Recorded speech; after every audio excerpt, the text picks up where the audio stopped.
There's a plant on a mountain in Borneo that has swallowed rats whole. But here's the part no one talks about. What it really devours is everything you think you know about nature. Right now, as you listen to this, there's a good chance your shoulders are tense. Your jaw is clenched. Your mind is running through a list it will never finish. We live in a world that has taught us to be productive, to be fast, to be always on. And somewhere in the noise, we stopped listening. To ourselves, to the world that made us. But deep in a jungle most people will never visit, on a mountain wrapped in clouds, there lives a plant that has been quietly doing something extraordinary for millions of years. Something that, if you truly understand it, might change the way you see your own life. Its name is Nepenthes Rajah. And no, it doesn't eat people. Not literally. What it does is far more unsettling and far more beautiful.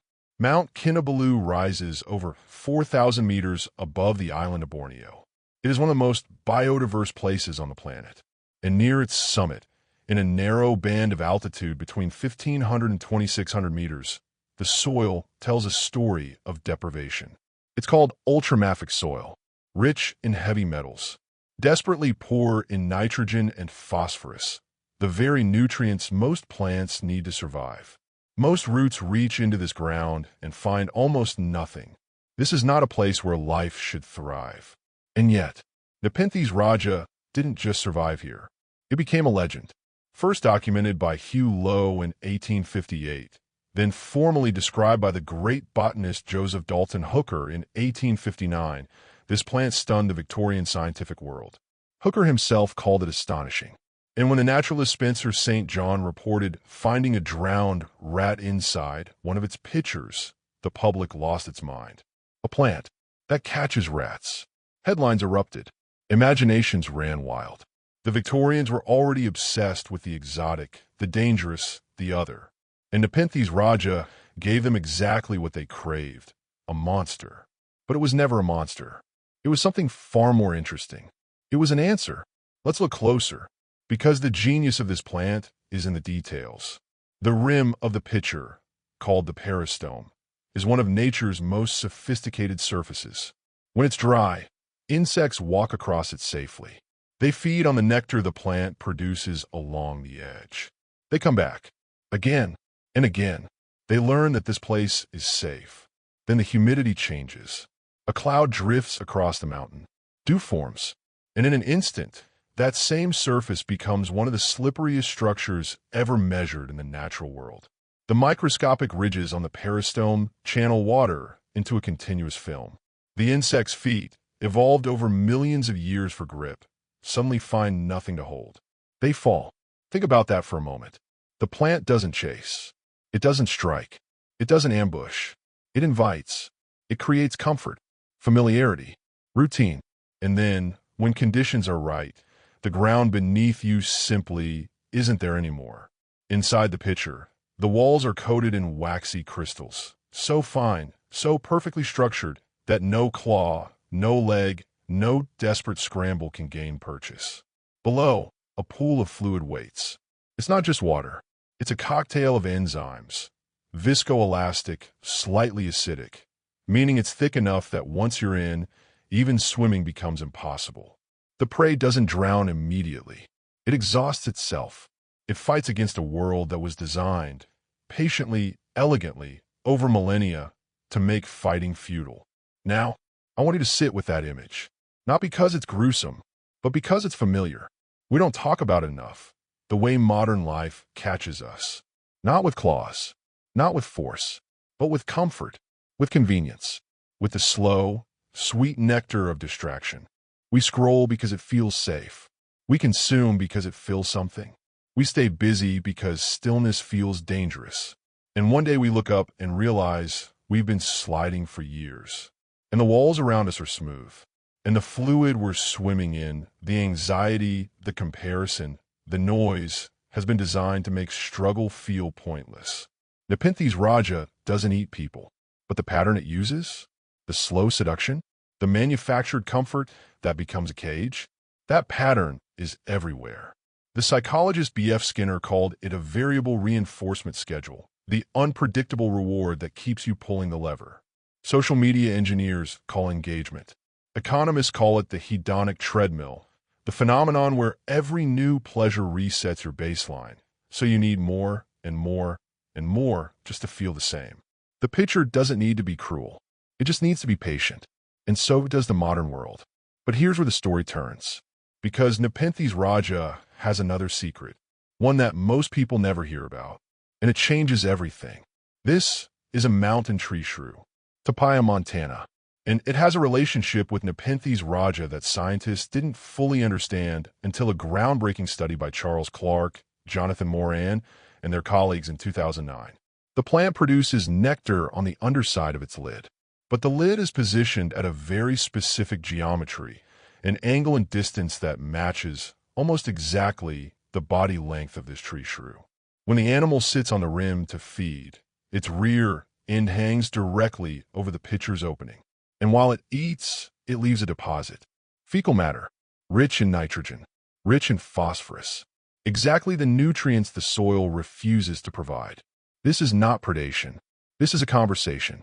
The plant feeds the tree shrew. The tree shrew feeds the plant. No violence. No deception. A mutualistic relationship, co-evolved over countless generations, where both parties give and both receive.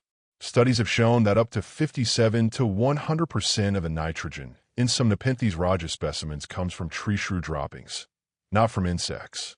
The plant evolved its massive size, its specific lid geometry, its particular nectar composition, not primarily to trap and kill, but to build a relationship. The same pitcher, the same structure, but seen from a different angle. It's not a trap at all. It's a toilet, a rest stop, a place of mutual nourishment. And this is the lesson I think about when I can't sleep at night. Because the same world that traps us can also feed us.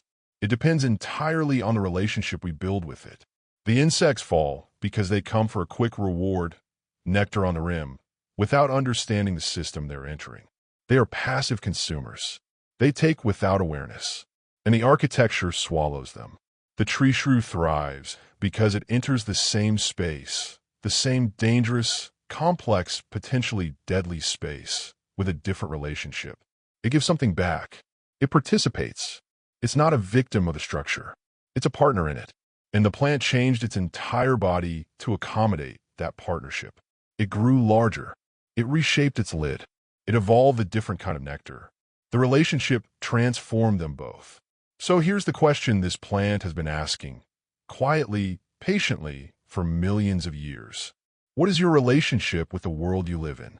Are you the insect, drawn to the edge by quick dopamine, sliding slowly into a system you never stop to understand? Exhausting yourself fighting against something that was never designed for your escape?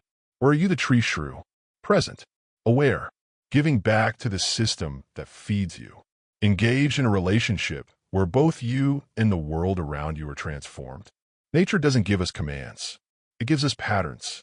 And the pattern here is ancient and clear. Mutualism is not a strategy. It is a way of being. The healthiest ecosystems on Earth are not built on competition alone. They are woven together by relationships of reciprocity. Mycorrhizal networks connecting tree roots, pollinators and flowers, cleaner fish and sharks, the tree shrew and the pitcher, and us and the natural world. Research from the University of Exeter, a massive study of nearly 20,000 participants, found that people who spend at least 2 hours per week in nature reported significantly higher levels of health and psychological well-being. Not exercising in nature, not hiking, just being in it.